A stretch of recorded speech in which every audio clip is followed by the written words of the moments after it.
Dapat pwede. Dapat pwede. Programang nagtataas ng kalinangan at kaalaman patungkol sa proseso ng eleksyon at disability inclusion kasama ang Legal Network for Truthful Elections. Dito lang sa FEBC Radyo TV. Walang iwanan. Dapat pwede. Dapat pwede.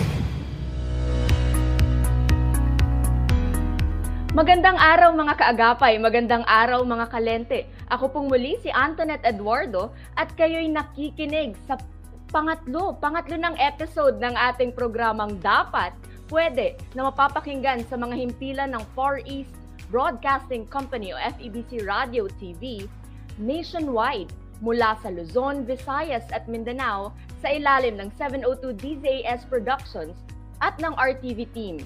Ito po ang programang inyong aabangan tuwing Sabado ng umaga simula alas 11 hanggang alas 12 ng tanghali.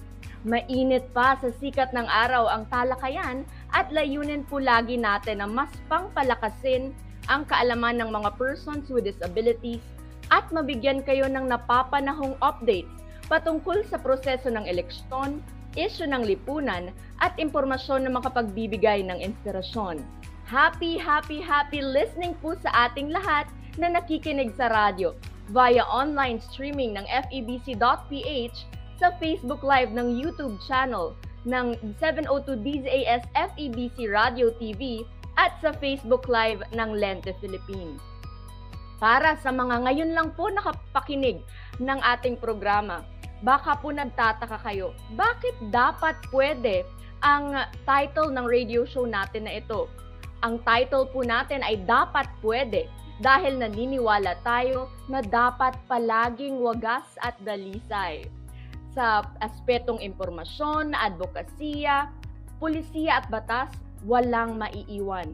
Para umpisahan ang talakayan ngayong umaga, makakasama natin sina Mr. Antonio Llanes Jr., Executive Director ng Adaptive Technology for Rehabilitation, Integration, and Empowerment of the Visually Impaired, at si Ms. Maria Agbay, Board Member for Visayan Representative of the Philippine Federation of the Deaf, at si Ms. Pau Malabanan, Volunteer at the Leonard Cheshire Disability Philippines Foundation Incorporated.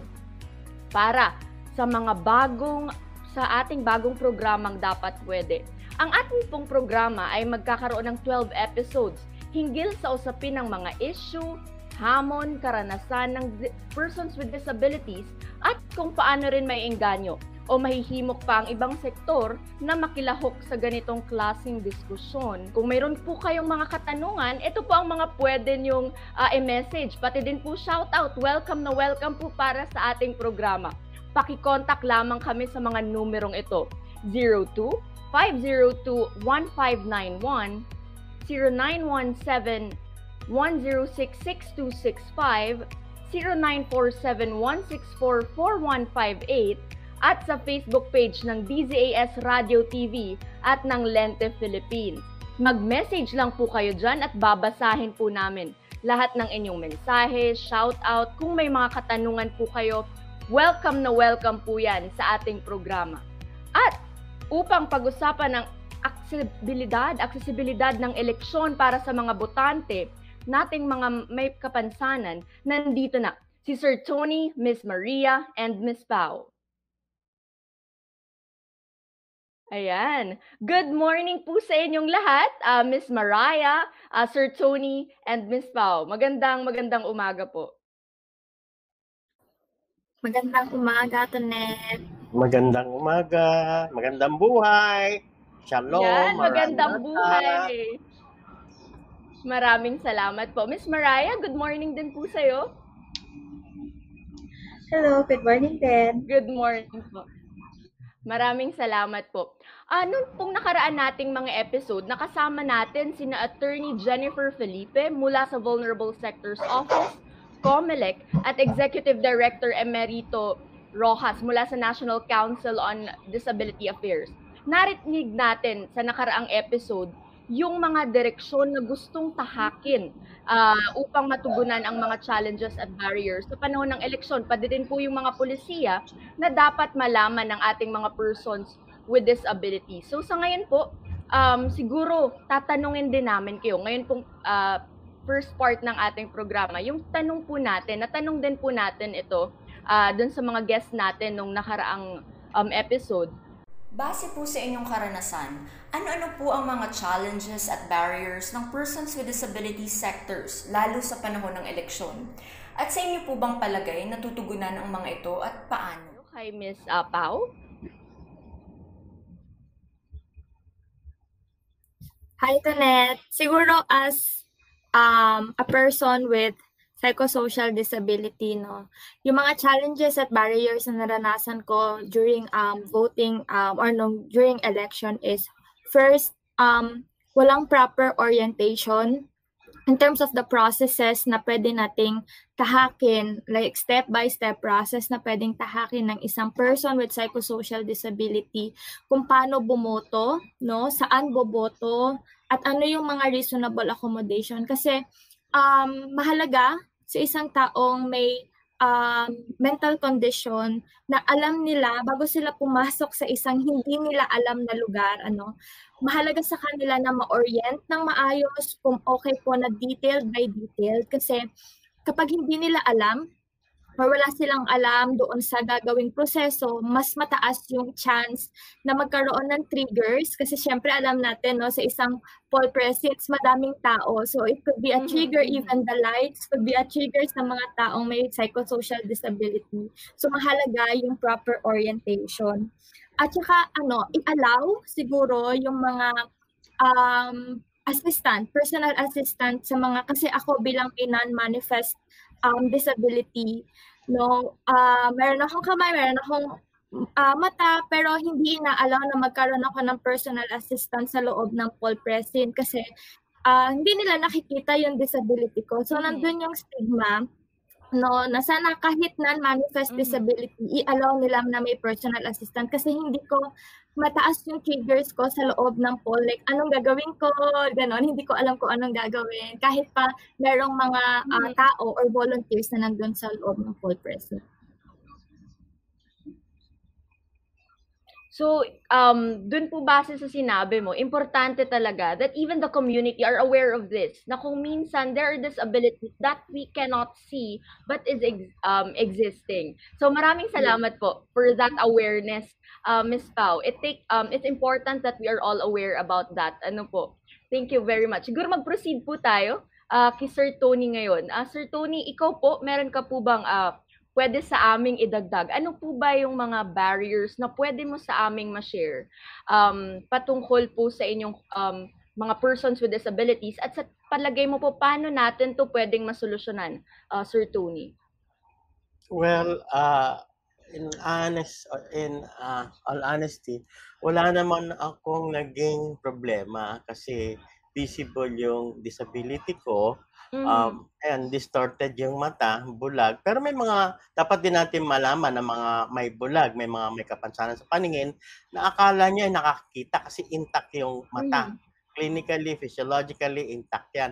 But, wala akong naging problema, but I was expecting something because noong nakaraang presidential election, bago-bago pa yon, I was with Asia Foundation and I think also with Lente, at ako pa ang nag-testing ng vote counting machine na sinasabi nila ay may audio.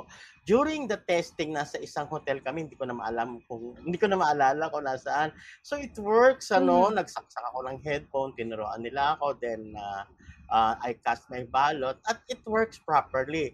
But nung talagang election na, hindi na ako pinahiyagan gumamit doon kasi daw, ang karanasan nila ay nag-i-stack daw yung resibo pag naglagay ng headphone. So, technical glitches ang nangyari na sana ay maayos din ito ng siguro COMELEC o kung sino man ang technical or service provider ng vote counting machine, kasi yung mga ibang may kapansanan sa paningin talagang private sila, not even gusto nila yung ayaw nila marinig ng kasama nila or yung misis nila, at sana maayos din yan. And then meron akong hindi makalimutan kasi pagpasok ko na sa presinto, sabi ng isang poll personnel o anong tawag doon, ay illiterate, sabi niya doon. So kinakailangan na, masakit yun, parang stigma pa rin. Hindi ako illiterate, baka mataas pa ang pinag-aralan ko sa kanila. I earned 3 courses, psychology, philosophy, and theology sa seminaryo. So parang nakakapiko na parang gusto mo na sumigaw pero nakapagbitaw din ako. Hindi ako illiterate, marunong pa ako. So hindi rin maganda yon para sa akin at para sa kanila. So dapat meron din tayo mga kinoconduct na sensitivity training para sa mga poll, yung mga nag-in-charge sa poll, yung bantay, yung mga teachers and everything. So mga teachers pa naman sila, dapat they should be properly educated. So kinakailangan din natin yan ng wide campaign for the conduct of disability awareness and accessibility, disability awareness. Dapat malaman nila yung do's and don'ts, yung yung mga barriers, yung mga stigma. So kinakailangan talaga malayo pa tayo ma-educate natin ang publiko. And isa pa, dapat hindi lang naman ako may problema at hindi lang naman ako may mga kapansanan, may mga iba pa katulad ng ating kasamang nauna magsalita. So there should be an accessible information, communication, and education strategies. Like, okay, tayo dito nag-i-enjoy sa internet, nakukuha natin yung tamang informasyon at tamang campaign. But how about those yung mga nasa liblib na walang internet o wala man lang technology or even mobile phone? Kung may mobile phone nga, wala naman silang access sa internet. So, paano na yan? So, those things ay dapat nating malaman.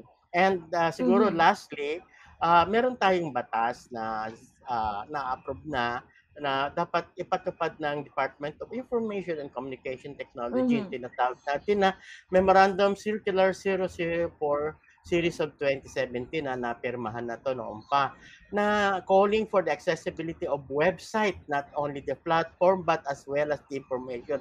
Bihira ang nakakaalam nito, pero ito ay ISO, International Standard, na talaga napapabayaan at hindi naman nai-implement. Even yung, sorry to say, ayaw ko mag-badmouth, but this is the reality, even yung Department of Information and Communication Technology, ilan lang sa kanila nakakaalam nito. So there should be a wide and the sustained campaign for accessible information, communication, and education. Siguro marami pa may dadagdag mamaya pag kayo ay magtanong o ma-open yung ideas at discussion. Salamat po. Thank you very much, Sir Tony. Mamaya po meron ako actually follow-up question. Pero tanungin din po natin muna ngayon si Miss Mariah, kung ano po yung madadagdag natin, Miss Mariah, na pwedeng hindi aware yung mga nakikinig sa atin, na gusto nating i-share yung mga barriers ng persons with disabilities at paano po kaya natin ito pwedeng masolusyonan? Yeah, all right. Hello again. I'm just going to share an experience I had, I think, around 10 years ago. Wala pa tayong mga accessible polling precincts. Halo-halo pa lahat. Tapos, and then I told them na I gestured na deaf po ako. Tapos, ito sabi nung, kasi sa amin sa Bisaya, sabi, ama, titiyan na sa ibig sabihin. Parang, kasi sinulat ko, I nakalip-read po ako, tapos feeling ko na-oppress ako doon sa pag-judge niya agad sa akin. Kasi hindi ko naintindihan yung sinasabi niya, yung instructions. She was talking. And then, nag-complain ako. Tapos sinabi ko, after ko I was complaining na parang I'm not happy about it. And then, may nagtanong sa akin, after I voted, kinamusta ako, sabi ko, I wasn't happy, the instructions wasn't clear. Tapos yun, I tried to be objective about it. And then, nag-suggest kami na umari, that time, kung sana magkaroon ng help desk, even before getting into the polling place. Tapos, kung maaari, may help desk for deaf people. Siguro sa registration lang, or other disabilities, nandun yung sa help desk na yun, sana may interpreter, ihiwalay sa hearing. Or, tapos, ang nangyari, ginawa sa amin, parang, nagkaroon man nun, hindi naman sila na-orient, walang in-orient dun sa area namin. um, Mhm. telling us the steps where the room is, probably making visual representations of instructions. Kung hindi man nila masabi, at least nandyan na siya sa wall. May pictures, may words. Mhm. Madaling basahin, andyan na pronto. Hindi yung maghihintay pa kami, nasabihan kami. And then, so, after 6 years, after the suggestion from the organization, walang improvement. So, inas na naman nila yung community kung nag-improve ba.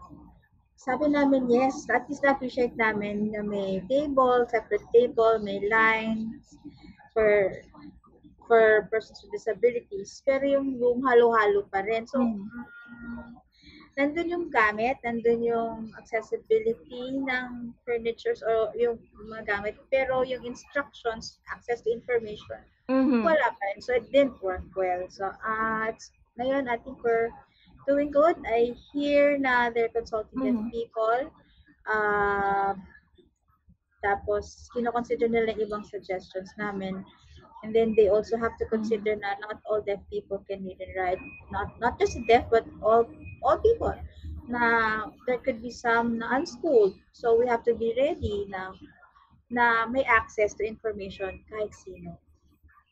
Every time. Especially before and during the elections. So ngayon po ba, ngayon po kasi meron na tayong mga ginagawa that can actually help our persons with disability. But right now po ba, meron na po ba tayong nakikita na pagkakaiba? Malaki na po ba ang pagkakaiba or there's still a lot of things na kailangan pang gawin? Na-mention niyo po kanina, marami kayong na-mention na magagandang mga solusyon. Pero sa ngayon po ba, nararamdaman po ba ng ating mga persons with disability yung mga improvements na ginagawa, lalo ngayon pong paparating na eleksyon o kulang na kulang pa? Sir Tony? Well, personally, wala akong nararanasang pagbabago pa rin. At even dito sa barangay namin, hindi alam yung persons with disability. Manila pa naman yan. But marami akong narinig kasi I'm also with CH, Commission on Human Rights, and other forums and online discussions na may mga significant na naman na mga changes at mga napapag-usapan. Magmula sa pagrerehistro, mga ibang mga barangay at mga ibang LGUs ay nag-cooperate. Pero sana naman lahat. So yung panawagan din sa iba na kung hindi man walang kaalaman tungkol sa disability and the inclusive election, ay dapat alamin nila at makisama sila. So panawagan to sa lahat ng government agencies na gawin natin accessible ang lahat. Lalo't higit ngayon ang election. At saka dapat din ma-inform yung mga persons with disability kung sino yung mga iboboto nila. Pero siguro hindi muna yan ang topic natin. We're talking about accessible election. So, meron na mga pagbabaga ayon sa akin narinig sa mga kapwa persons with disability and sa mga forum na aking pinag-participatean. Thank you very much, Sir Tony. Ito yung goal natin sa ngayon na sa paparating na eleksyon, yung man natin kulang pa ay maidagdag. Ngayon, Ms. Pao, kanina po na-mention mo, ngayon po kasi, kumbaga, kapag hindi evident yung disability, siguro the way yung mga tao kapag feeling nila sa perspective nila ito ay walang kapansanan or no disability, kumbaga different yung approach, kumbaga sasabihin nila wala ka naman pangangailangan, hindi mo kailangan ng assistor. Sometimes the people in the community, kapag sa tingin nila wala namang disability in terms of physical, wala silang makitang physical impairment, sa palagay nila nito, ito ay normal at hindi na kailangan ng assistor. Pero you made it clear a while ago na importante po pala na mabigyan kayo ng pagkakataon na magkaroon ng assistor. Ano po, Ms. Pao? Actually, yes. Oo, lalo na for example sa case na mga may mental condition, mental health condition, kasi very important sa kanila na merong safe space sa kanila, and if they are new to the environment, medyo mataas yung anxiety levels lalo na for first-time voters. And right now, alam natin na during pandemic, tumataas yung cases ng mga may mental health condition. So we don't know if these first-time voters does have a condition like psychosocial disability. So very important na maging sensitive, no, na i-allow yung mga personal assistant for them to feel safe and ma-safeguard din yung kanilang welfare. Okay, thank you very much, Ms. Pao. Sa ngayon po, kanina na-mention na natin yung mga barriers, yung mga posibleng hamon. In fact, nakapagbigay tayo ng possible solution, lalo na sa ating mga government agencies na sa palagay natin nakikinig sa atin ngayon, yung mga dapat nilang gawin. Meron pa po ba tayong mga maisasuggest na mga pwede pang mga gawin, lalo na ng ating mga government agencies right now, para mas matugunan ang mga hamon ng mga persons with disability, mas maitaas ang accessibility sa panahon ng eleksyon? Meron po kasi tayong ginawa, actually napag-usapan na natin to, doon sa registration of voters. Through the help of other organizations, we were able to have this, provide transportation para sa ating mga persons with disabilities para makapunta sa COMELEC at makapagparehistro. Sa palagay niyo po ba, ito po ay importante pa din ngayon at gawin ngayong paparating na eleksyon? Malaki po ba itong tulong para sa ating mga persons with disabilities, Sir Tony? Napakalaking tulong yan. At minsan nga, I think I was also with Lente na hindi naman lahat ay may sasakyan. So pwedeng gawin ng makipag-partner yung tawagin COMELEC office at saka yung barangay na nabanggit din na ibahay-bahay, talagang kailangan ito. At it might be hard, but it's doable. Kasi nga, hindi naman lahat may sasakyan. Pero napakagandang development din nagpo-provide ng sasakyan sa registration. At yun nga, mayroon parang something like memorandum or something like policy yung COMELEC na parang something like, I'm not sure, bawal mag-provide ng sasakyan kasi parang electioneering, so hindi ko alam, pero dapat i-consider, maaring tama yon, pero i-consider naman na yung mga ibang may kapansanan, hindi lahat ay meron guide o magsasalita para sa kanila, lalo na nga para sa mga invisible disability. But again, napakagandang development na yung some areas na nakapag-provide ng sasakyan. All the more, policy pa rin. It will all take us to the policy level, like yung sinasabi kong Accessibility 004-2017 na memorandum circular, Information and Communication, Education, Accessibility. So policy pa rin yan. So kapag sinabi mong policy, it includes programs, products, services, at saka projects. So ito ay program or project. So dapat ito ay maging accessible din. Na-mention mo po, Sir Tony, na-mention mo po ang about sa policy. Sa tingin, nakikita po ba natin na yung mga existing policy ay implemented properly? They are properly implemented sa ngayon? Hindi nga po, kaya kulang nga po. Although in fairness, there was a time na accessible yung website ng Congress, pero syempre pabago-bago rin ang mga tao nila.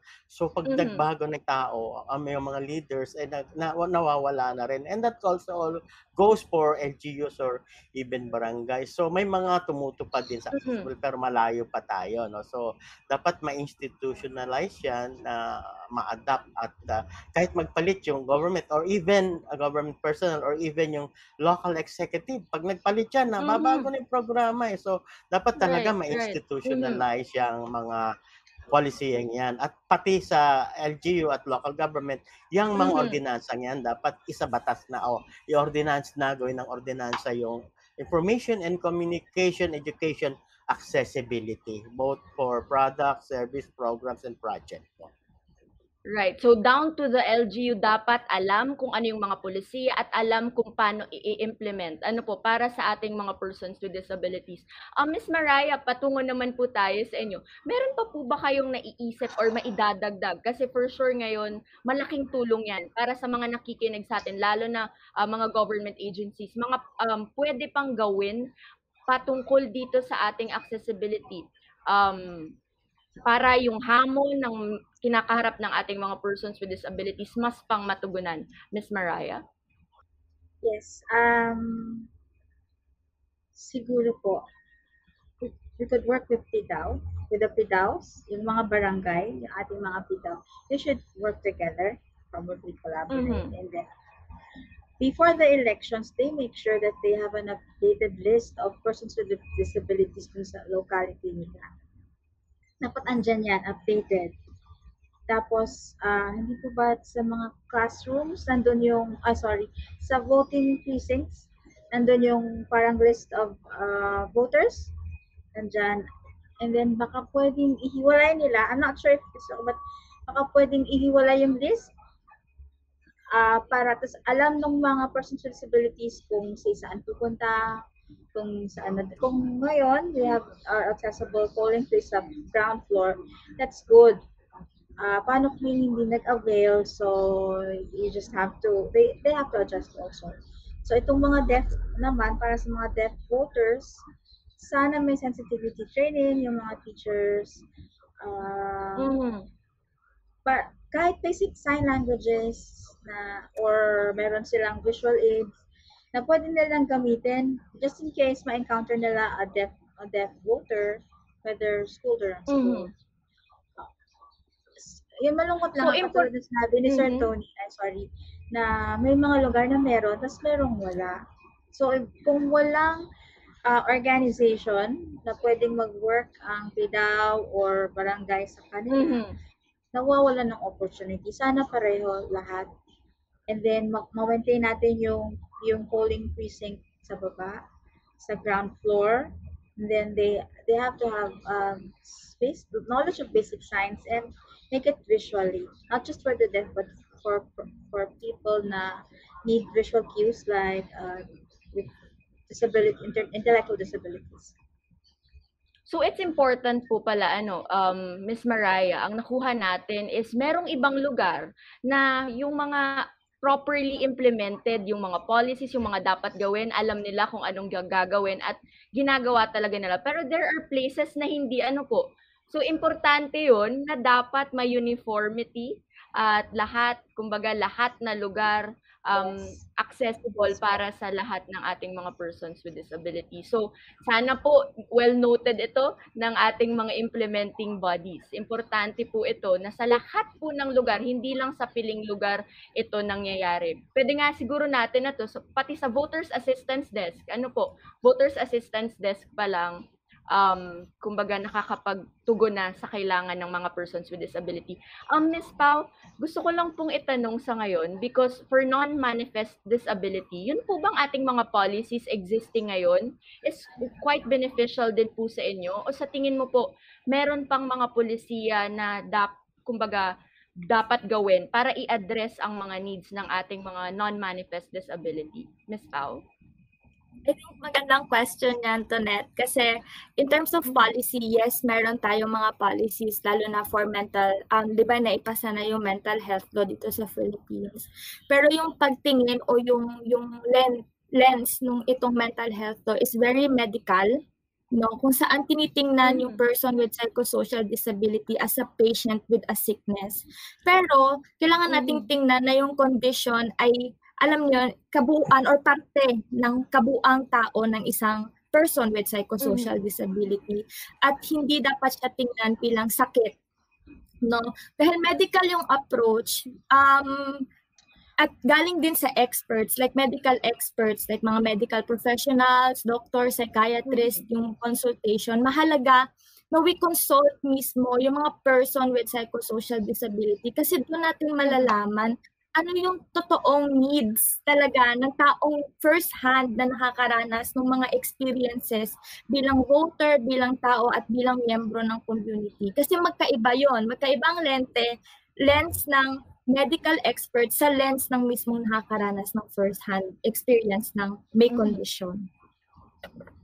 So it's important to consult those na talaga pong nakakaranas nito para properly address yung mga needs po ninyo. That's important to note.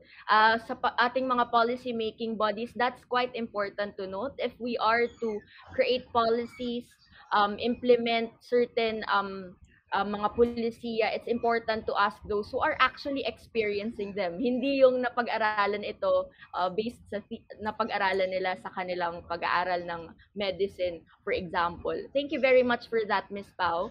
So nawa, yung ating mga pulisiya in the next coming months or years or so ay talagang properly address yung mga needs ng ating persons with disability, ng kahit ano pong klaseng disability, including itong ating non-manifest disability. So sa ngayon po, napakarami na nating nalaman, natutunan sa ating mga guests ngayon. Pero mamaya po, may second part ang ating programa. Diyan lang po kayo, kapit lang kayo, dahil magbabalik po sa susunod na parte ng ating programa, makakasama pa rin natin ang mga special guests. Diyan lang po kayo, magbabalik po ang Dapat Pwede.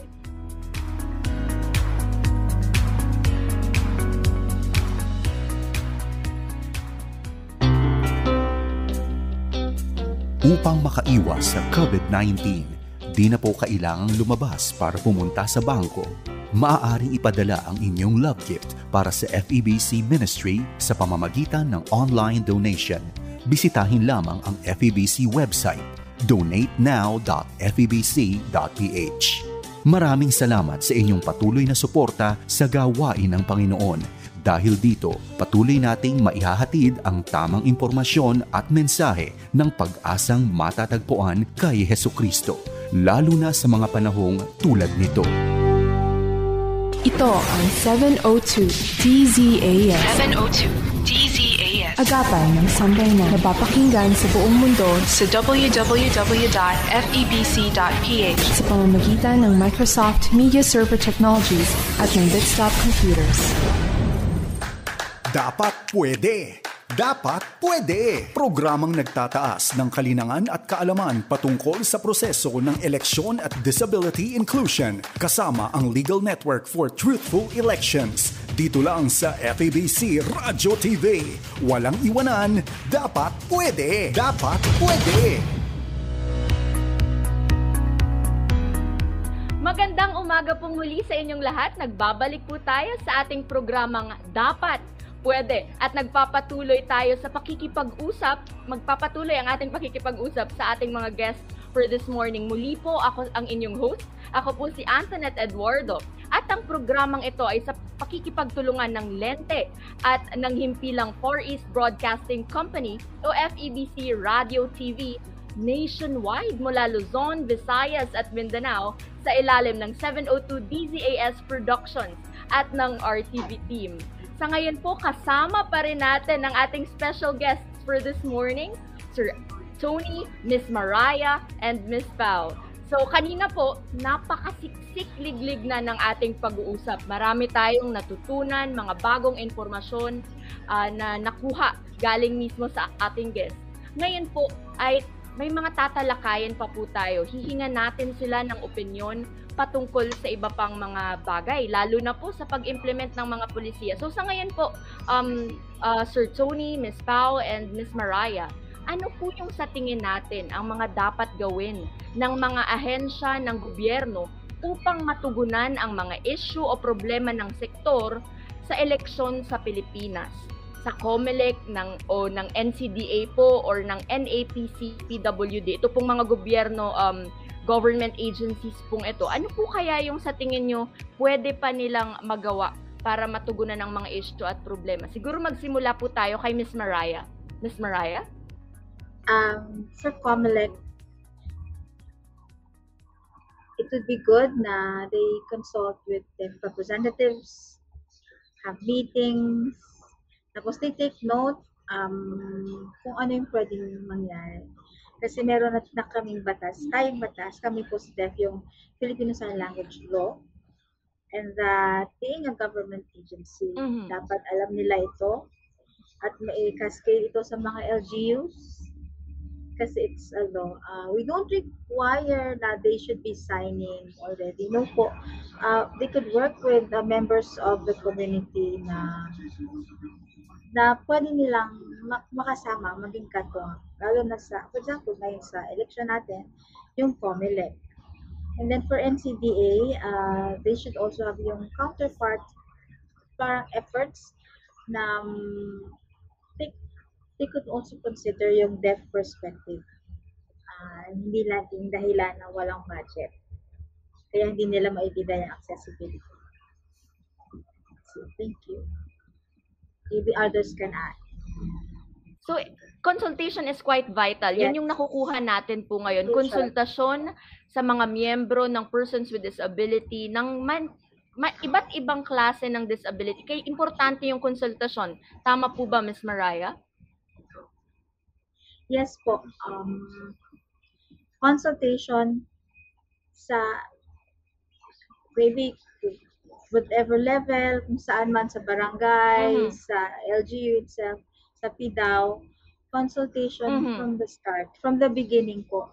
Tapos, you have to plan this. Hindi yung ura-urada sasabihan natin na ito na po tayo na kaya ganyan-ganyan. Kasi we have to consider yung, for us, we have to get interpreters, contact, kailangan namin sila makuha, makausap, dapat available sila.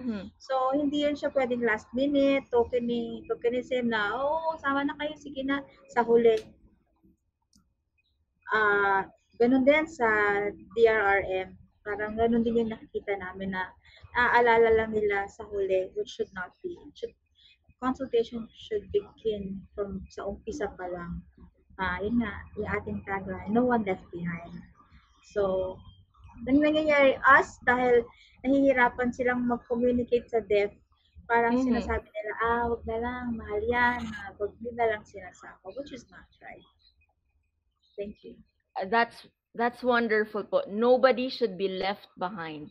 Thank you very much, Ms. Mariah. So, sa sumila pa lang, dapat may konsultasyon na bago imukna, isulat ang mga polisiya, may consultation, and right after, kumbaga, all throughout, dapat may consultation. So, yan po yung nakuha natin. Ms. Pao, meron ka pa po bang madadagdag? Alam ko, may madadagdag pa tayo, yung mga pwede nating isuggest sa ating mga government agencies para matugunan itong mga problema, mga hamon, mga issues ng ating persons with disability, Ms. Pao?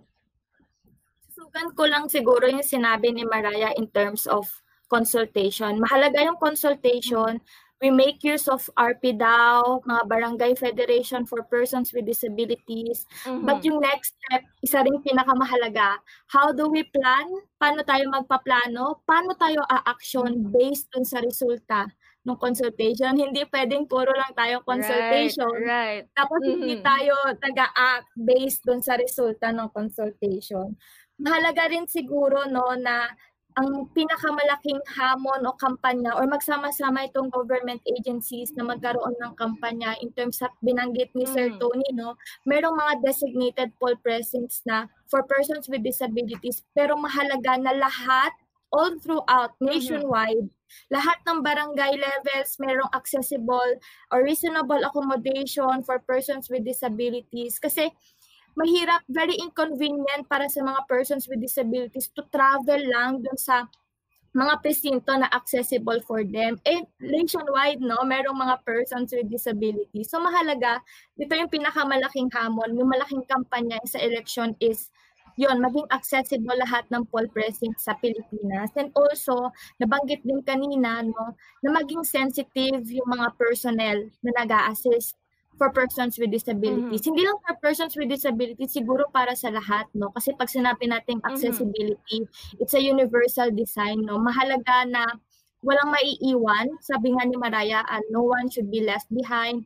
And also, yun, maging sensitive, magkaroon ng training on how to properly assist persons with disabilities, So, kasi mahalaga yun, yung assistance, paano tayo makikipag-communicate, hindi lang yung understanding nung concept, Mahalaga yung understanding ng concept, pero katulad ng nabanggit ko kanina, how do we act about this understanding? So, yung how do we communicate and how do we assist, very important yun. So, very important na lalo-lalo na yung mga nag-a-assist, na nagbabantay during election. I'm sure may mga nakikinig sa atin dito. Importante po that we are aware of this. Let's be sensitive enough. Thank you very much, Ms. Pao.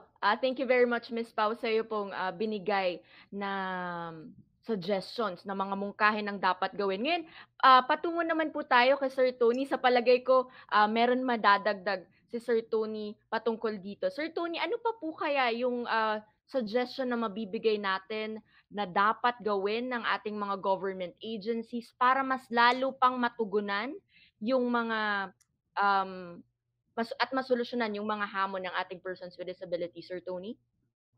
Well, tatlong bagay ko i-share. Number 1 is partnership. And number 2 is transparency and accountability. And number 3 is wide participation. Partnership. Pwede mag-partner itong GO, NGO, and private. Katulad ng trip na pag-partner kami. We are sharing our expertise in terms of accessibility. We can provide services sa mga government, even sa private, para gawing accessible yung kanilang website at information. And then, transparency.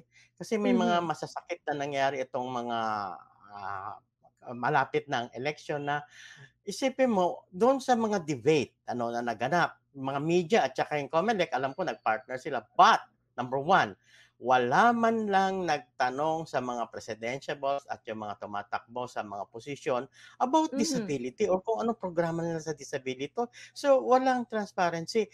And number 2, wala rin nagtanong sa malalaking tinatagong issue katulad ng malampayan na nagpapahirap sa atin na dapat alam din ng mga person with disability kung ano talagang issue. So, sa mga debates at sa mga programa ng media, wala man lang nagtanong sa dalawang malaking bagay, disability concerns and issues, and then kung anong programa nila at yung malampaya issue na dapat malaman ng tao at ang mga botante kasi mahalaga para maiboto nila yung tama at karapat-dapat sa posisyon. And number 3, yung accountability. Dapat accountable sila.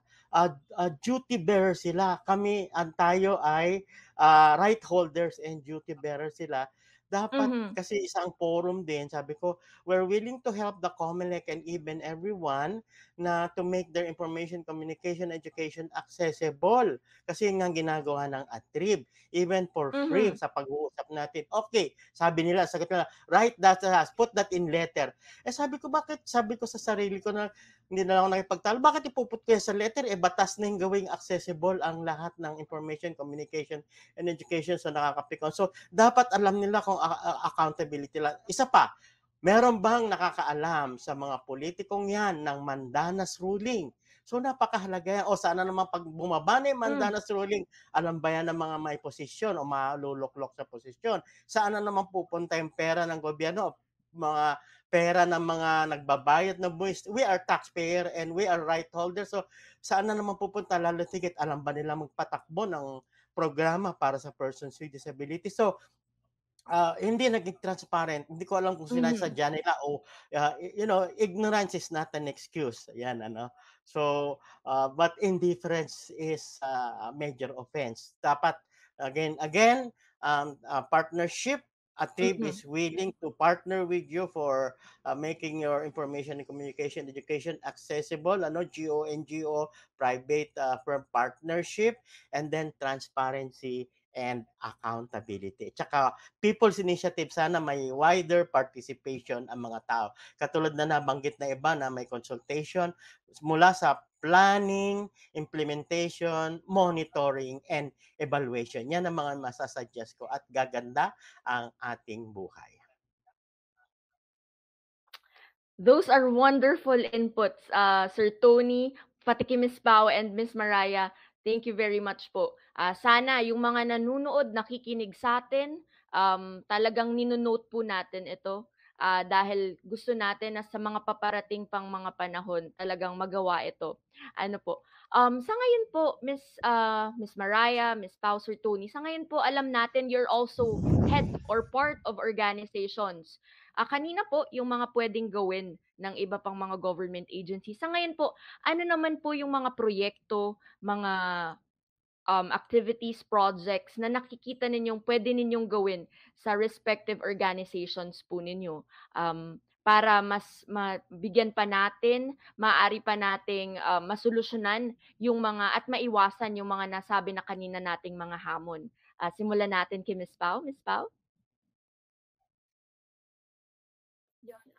Siguro for LCDPFI, as a volunteer personnel sa organization, we could engage our partner, mga organization of persons with disabilities na makilahok sa darating na eleksyon, makilahok at hindi lang sa darating na eleksyon kundi mas mangampanya in terms of like accessibility ng kanilang mga poll present sa kanilang area.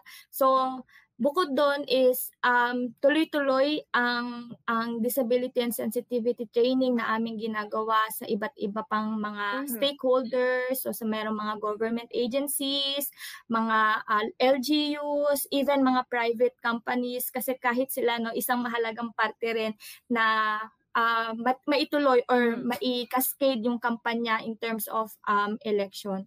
Pero mahalaga napalakasin itong mga organization of persons with disabilities kasi sila din mismo, katulad ng mga nabanggit kanina, sila mismo ang nakakaranas ng mga barriers na meron tayo sa environment, lalo na pagdating sa election.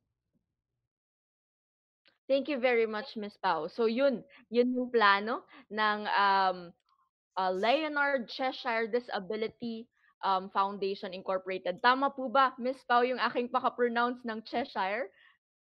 Correct. Or LCDPFI, para mas maikli. Ayan, LCDPFI. Oo, magandang plano po yun. Ngayon, tanungin naman po natin si Sir Tony, kasi si Sir Tony, as mentioned a while ago, siya din po ang Executive Director ng Adoptive Technology for Rehabilitation, Integration, and Empowerment of the Visually Impaired, or itong ating ATRIEV. Sir Tony, ano naman po yung mga plano ninyong gawin ngayon sa inyong organisasyon para mas nating matugunan yung mga hamon ng mga persons with disabilities, Sir Tony? Marami kaming plano at ginagawa rin namin hanggang ngayon. Unang-una, katulad na banggit yung expertise namin for digital inclusion or accessibility ng information communication and pwede tayo mag-partner dyan at i-alok namin ang aming serbisyo. Number 2, alam mo, sinishare namin sa aming Facebook page na napakalaki ang aming audience.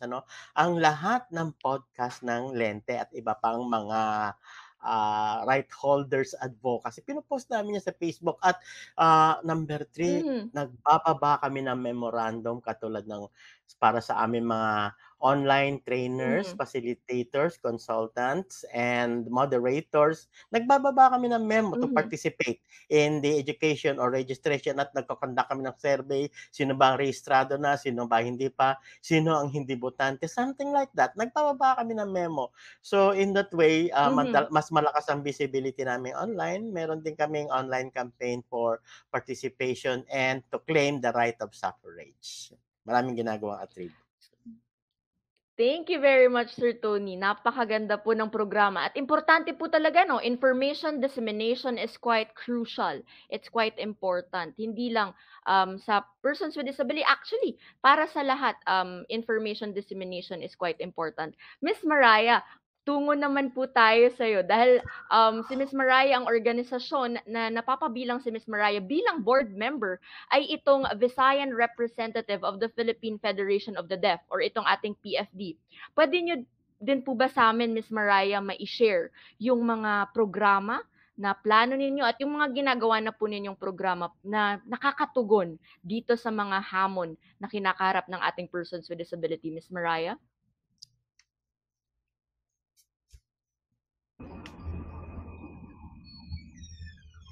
All right. What we've been doing, ako as a Visayan board representative, we've asked our leaders in the Visayan region, and then yung data that we get, we give to our mother organization or umbrella organization. Halimbawa, ako, I'm from Mandaue. Naman, we have our own organization there. It's small, but we work with the PIDAW within the area. Tapos we give information accessibility. For example,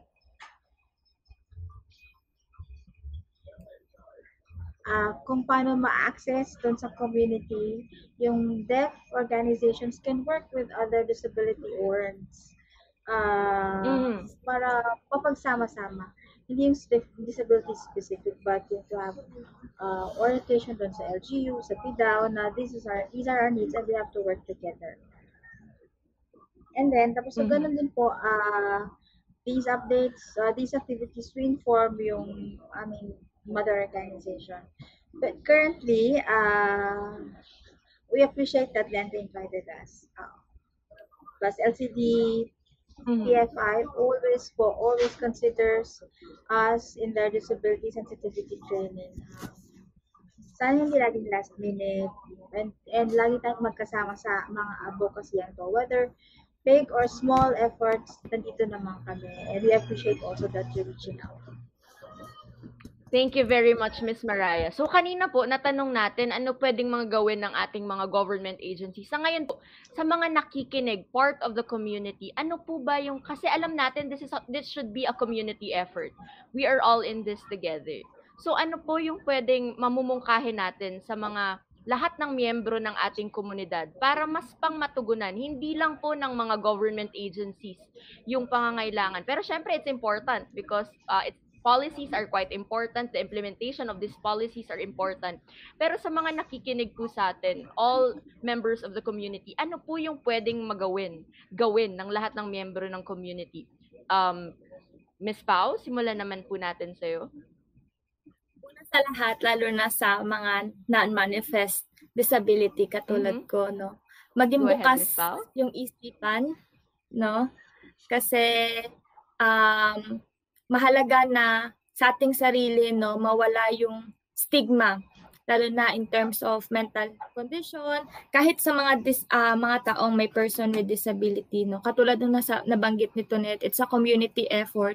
So hindi rin namin 'to magagawa, itong aming mga gawain, itong aming mga kampanya o aming mga advokasya kung hindi rin kami tutulungan ng community na ginagalawan namin. So pero mahalaga, no, na magkaroon din ng safe space o lugar kung saan malayang pwedeng makipag-discuss ang mga persons with disability, malaya makapag-share ang mga persons with disabilities at hindi tingnan ang mga persons with disabilities base sa kanilang mga disabilidad. Kasi lahat kami ay may kakayanan, may iba't ibang kakayanan at pare-pares lang tayo, no, na parte ng komunidad na ito at may iba't ibang function sa community na ito.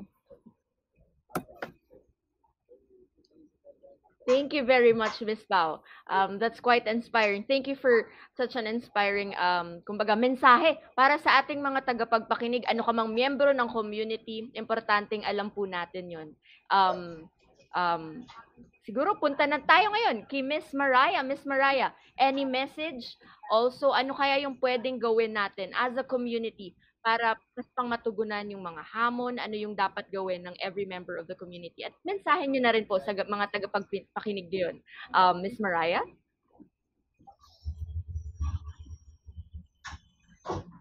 Yes. First po, first thing, sana na isipin natin na we belong to one community na. Always have that positive outlook na magkalaban tayo, pahirap tayo sa isa't isa, no? Parang we are a family. May kapansanan man kami o wala, we work together. Sabitan po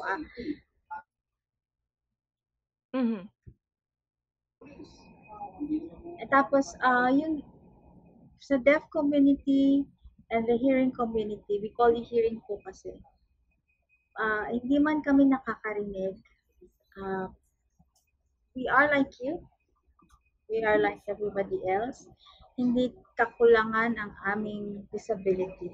So let's work, see each other at the same vantage point para man na magkakapantay tayo. And we are looking to champions for persons with disabilities also, not from government only, but also from within our ranks. Let's help each other. We are like a big family, and let's just make the world a better place for everyone. Thank you. That's beautiful. Let's make the world a better place for everyone. Sir Tony, ikaw naman po, any message po, also any suggestion, all the members of the community, ano po yung masasuggest mo sa lahat na nakikinig yun ng mga dapat gawin para mas matugunan yung mga hamon as a community? We all know this should be a community effort. Also, message na din po sa mga nakikinig ngayon, Sir Tony. Yeah, as I mentioned before, people's participation, kailangan magtulong-tulungan tayo and maging sensitive nga yung ating mga kasama.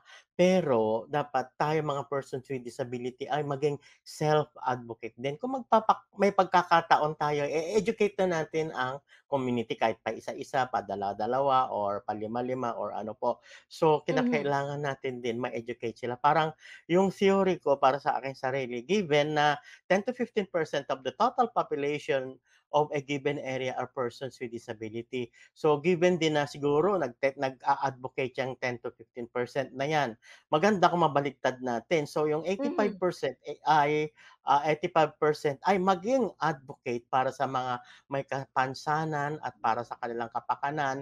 And besides, bukod sa walang maiiwan, mas maganda ang economic development at economic growth kung nagpa-participate din ang persons with disability sa community effort. So, why not take into account na ang persons with disability ay may kakayanan din at pwede rin siya maging contributor sa the economic growth and development of a barangay, an LGU, or a region, or even the entire Philippines, or even in the whole world. So, make it a better place, participation for all, and inclusive, and develop a world for all. Ayan, for a better place for all.